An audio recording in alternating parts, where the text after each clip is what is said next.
আজ দুপুর থেকে শুরু হবে ডাকসুর আনুষ্ঠানিক প্রচারণা। তার আগে শেষ দিনে প্রার্থিতা প্রত্যাহার করেছেন ২১ জন। আনুষ্ঠানিক প্রচারণা শুরু না হলেও আজও ছিল প্রার্থীদের পাল্টাপাল্টি অভিযোগ। ছাত্রদলের অভিযোগ, ডাকসুর গঠনতন্ত্র লঙ্ঘন করে শিবিরকে নির্বাচনের সুযোগ করে দিয়েছে প্রশাসন। অন্যদিকে শিবিরের দাবি কুৎসা রটানো হচ্ছে। প্রধান নির্বাচনী কর্মকর্তা জানান, নির্বাচনে সমান মাঠ তৈরিতে সচেষ্ট প্রশাসন। আচরণবিধি প্রতিপালনে বাধ্য করতে আজ ডাকসুর কেন্দ্রীয় ও হল সংসদের ভিপি, জিএস ও এজিদের সাথে বৈঠক করবে প্রশাসন।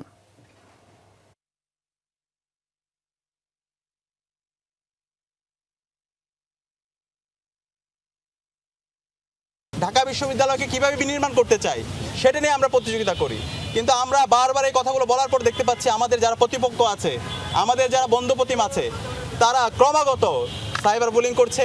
মূল যে উদ্দেশ্য ছিল সে উদ্দেশ্য অনুযায়ী লেখা ছিল যে মহান স্বাধীনতা এবং মুক্তিযুদ্ধের যে চেতনাকে লালন করাটাই হচ্ছে ডাকসুর প্রধানতম কাজ। আগামীকাল সকাল পর্যন্ত যাতে মেজর ভায়োলেশন না হয় সেটা ঠিক রাখার জন্য আমরা চিফ রিটার্নিং অফিসার এবং ওনার টিম সর্বদা কাজ করতে